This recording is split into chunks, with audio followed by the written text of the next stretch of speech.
Social Security wasn't necessarily meant to carry a full retirement. Healthcare costs continue to rise, and the cost of housing can eat away at a fixed income real quick. Here's the good news though. You might not need an 8-figure retirement portfolio to retire well. Another key piece of the puzzle could be the location in which you choose to retire in. Your destination, coupled with having an actual plan in place, can really mean impactful results for you over the long term. Today, I'm going to show you 7 places where your dollar might stretch the extra distance in retirement. In addition, we're going to hit on tax planning, healthcare in these certain areas, getting around and what lifestyle is like, and lastly, estate planning reviews and how your legacy might transition in these different locations. And listen up, because when we get to number 3, it might actually break everything you know or think about retiring abroad. But before we jump into this list, it's important to add context to the situation. Through our conversations in retirement planning and making a move, folks tend to focus on one thing, and that's cheap housing. But when it comes to affordability, we don't just look through the lens of what your mortgage payments or HOA fees might be. We actually follow a 5-pillar system. Pillar 1, the total cost of living. Not just the cost of housing, but also taxes, insurance, groceries, and travel. Pillar number 2, tax planning.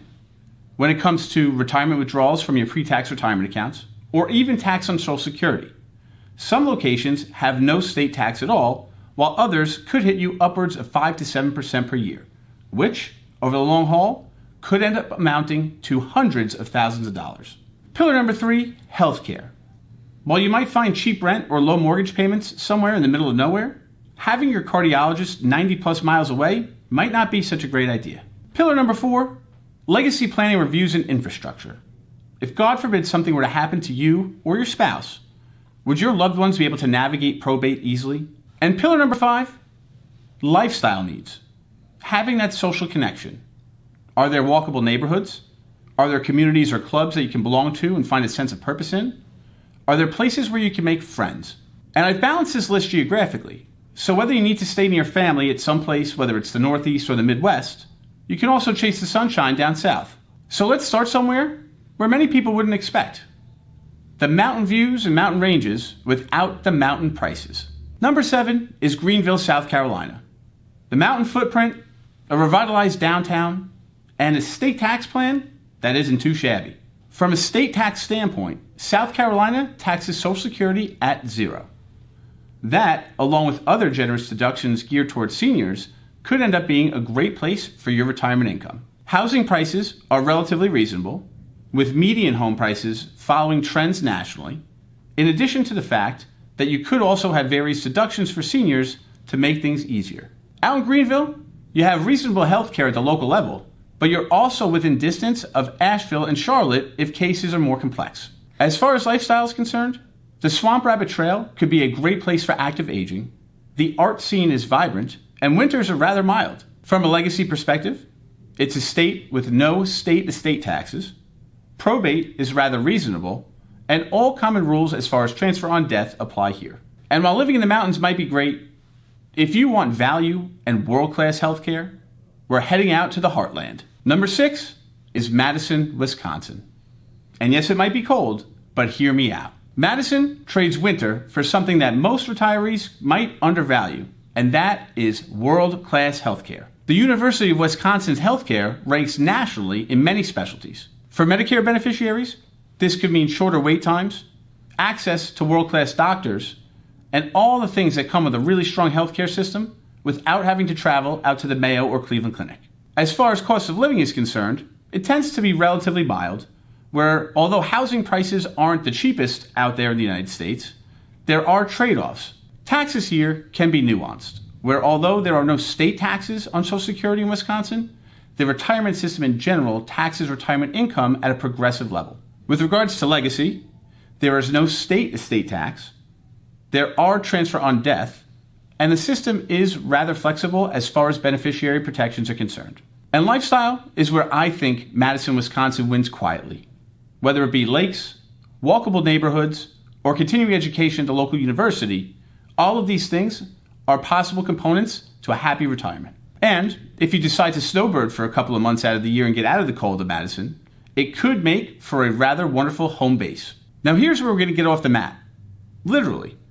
If you assumed that retiring abroad was too risky or expensive, I think some of these situations could change your mind. Number 5 is Cuenca, Ecuador. And before you click away, listen to the math. Cuenca uses the US dollar, which means there's no conversion risk as far as your money is concerned when it comes down to your retirement income or Social Security. Looking to rent a modern 2-bedroom villa? It could fall somewhere between $500 to $700 a month. And utilities? About $100 more. Private insurance premiums for retirees can run somewhere around another $150 a month. Taxes tend to favor retirees in Ecuador as well, where although Ecuador's tax system, if you are an Ecuadorian resident, takes into account worldwide income, they also take into account other tax credits as well, which could be favorable given your situation. We do recommend, as always, speaking with an accountant that has experience doing taxes both in the United States and in Ecuador to get your full financial picture. When it comes to legacy planning, it could get a little more intricate here, and it may be in your best interest to work with a U.S. attorney that has experience both in Ecuador and the United States as well to ensure that you're navigating the rules properly. Now, let's move on to number 4, where we're looking to chase Sunbelt warmth without crazy insurance premiums. Coming in at number 4 is Knoxville, Tennessee. Smoky Mountain beauty, great action as far as lifestyle is concerned, and a tax structure that's kind of hard to compete with. Tennessee has no state income tax at all. That's right, 0. And while sales tax might be a little higher than in other areas, the taxes as far as property is concerned are a bit more mild, keeping affordability in housing at a minimum. Healthcare is actually quite strong, where the University of Tennessee provides specialists across a wide array of areas. And the cost of living works across the board. As far as groceries and utilities are concerned, they tend to stick and follow to the national averages. With regards to insurance, it could be a little higher than normal due to the fact that there is the increased risk of tornadoes. However, you don't have the volatility that you could face if you were in a region that had hurricanes. As far as legacy planning is concerned, there's no state estate tax, and streamlined beneficiaries could end up keeping the probate process relatively reasonable. And when it comes to lifestyle, you have a few different things at play here. Whether it's nature and lakes or University of Tennessee sports, there's always something to do. If you're looking to relocate out of a high-cost state, Knoxville could be a place to consider. Now, we're entering the top 3. And number 3 could challenge everything that you thought about moving abroad as far as it being risky or expensive. Number 3, Portugal's Silver Coast. Towns like Caldas de Rainha and Nazaré. And here's what piques my interest. Living in Europe does not have to be expensive. Rents and condo prices outside major hubs like Lisbon or Porto can actually be dramatically less expensive than major US cities. Something like a modern 2-bedroom rental could run you somewhere between $800 to $1,200 a month. And when it comes to utilities, these could also be more moderate, where things like fresh grocery markets, lifestyle activities, hiking and having fun in an active neighborhood are all things that could drive value and don't cost too much to do. And when it comes to healthcare, Portugal's public system, plus private add-ons, could provide somewhat of a hybrid approach, which could be attractive to retirees. In addition, the cost of out-of-pocket visits tend to be less as well and less likely to break the bank. For specialty care, Lisbon and Coimbra offer tertiary hospitals. Now, there may be a bit of planning that can come with taxes and visa structure, as the D7 visa has gained quite a bit of popularity, and the tax structure tends to favor foreign retirees. Simply put, U.S. citizens may actually be able to file within the U.S., and foreign tax credits and other treaty provisions could help keep overall tax liability low. When it comes to legacy planning, this is also a bit more nuanced, and you may need a will in Portugal for assets held there, in addition to having a will and estate planning done in the United States.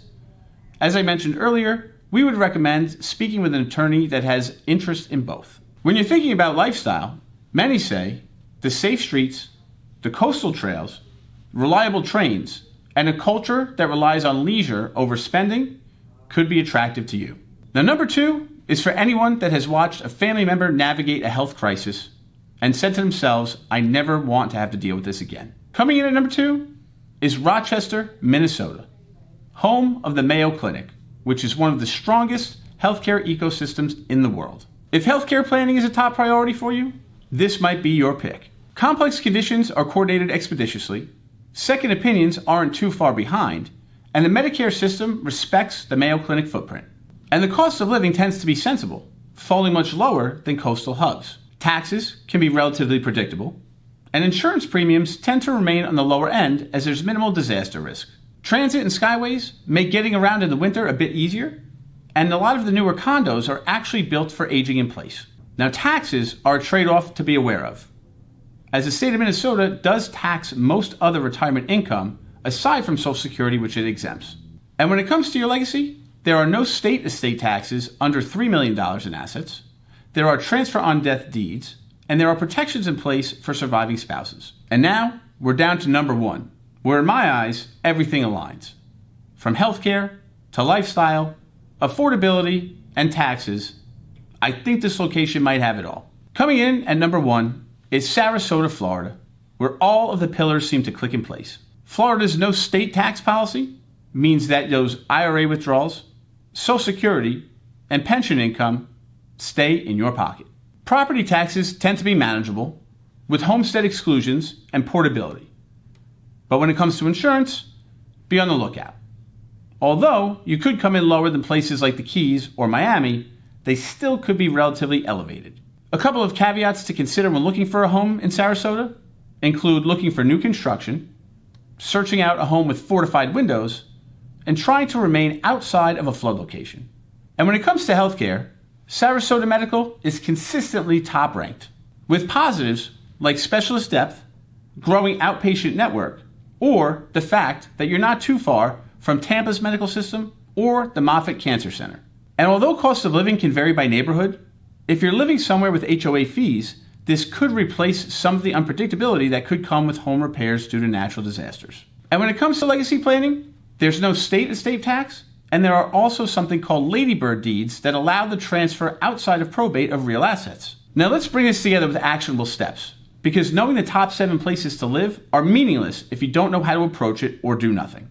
Pull up a spreadsheet, or feel free to click the link below to download the retirement checklist that we've provided, and think about the top places in your mind. Number 1, what's the total housing cost? Not just the purchase or the down payment, not just the taxes. Are there HOA fees? What's the insurance like? And what would maintenance cost? Number 2, state tax impact. What does this look like as far as your different sources of income are concerned? Number 3, healthcare access. What type of lifestyle do you lead? Do you have any complications already in place or specialty needs? And how could those be harnessed and helped by where you're looking to relocate? Number 4, proximity to your family or current network. Are you open to making friends in the new location? Are you going to be in a more highly populated area? And if not, are you able to get to your loved ones and the people that you care about to continue your life? And number 5, lifestyle fit. Do you want to be up in the mountains? Do you want to be in an isolated region in the middle of nowhere? Or do you prefer to be near a beach? After you've done all this, consider visiting the places that you might want to live. I can't stress it enough, as I've seen both sides of the spectrum. And what I think could fall in line, or at least something of consideration, is to rent for 30 to 60 days in the exact areas that you might be thinking about living. Eat at the local grocery stores, check out where the nearest healthcare facilities are, and understand and live in the culture.